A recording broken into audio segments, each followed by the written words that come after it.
I had this idea that I didn't want, if I was going to get killed, if I knew we were going to be executed or we were going to die, I wanted to die tripping at that point in time. I was still very young.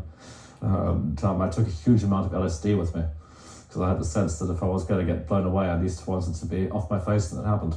So at some point, knowing we were going to get massacred, I started eating the LSD, which meant that I started coming up on this tremendous trip just at that point in time.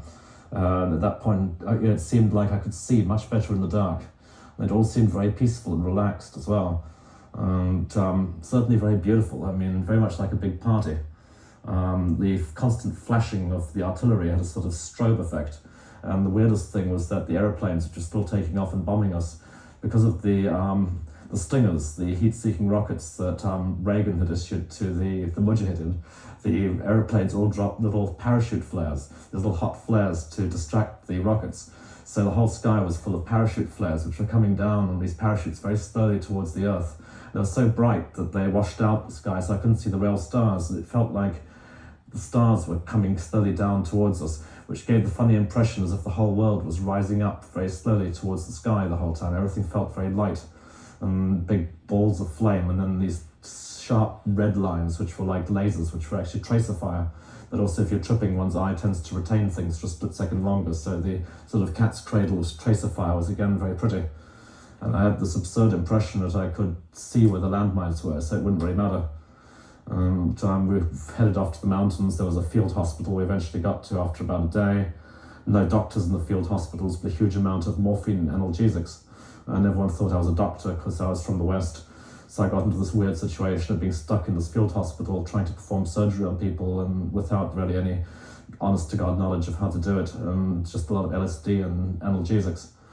But we could deal with sort of flesh wounds and externals fairly easily, but there was obviously nothing one could really do about, I couldn't honestly operate on people if people had problems with their deep internal problems, brains, spines or anything. There was very little one could actually do other than give them morphine. And then eventually we packed the survivors into the back of a truck and more or less drove them out through the lines.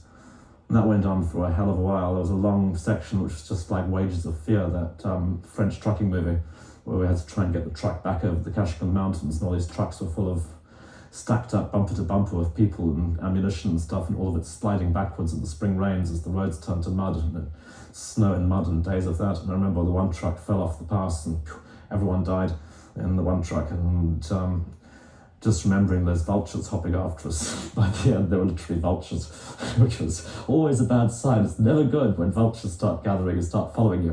But Mr. Horn's legs were kind of going gangrenous. There was the sense that if we didn't make it to the top of the mountain, the vultures were definitely going to get us. And that just went on. We got over the top of the mountains, then the Pakistanis wanted to kill us because we were in frontier province. While we'd been out, the satanic versus thing had happened, and they'd firebombed the British consulate in Peshawar, and then the Red Cross hospital wouldn't take us because they said we're mercenaries and they wouldn't admit DMO. And I was able to eventually fly them back to a series of ridiculous things happened. It turned out the third member of our party had been involved in some kind of heroin deal we didn't know anything about. And when we retrieved his personal effects, I opened his duffel bag and it turned out to be full of paper money. Just one of those kind of moments. We opened the bag and it's full of money in the middle of it all. I was able to use that to fly Mr. Horn back to England again, where the National Health Service refused to admit him because he was German and didn't have the proper paperwork. By the time I eventually got a new identity and got back to London again, he still hadn't been admitted to hospital. He was still lying, rotting away in the squat. His girlfriend had dumped him, no one would touch him. And after about a year, he miraculously gained the use of his legs. And in fact, not only is a strong walker, but took up ballroom dancing. Well, definitely amongst the best people I've ever been around.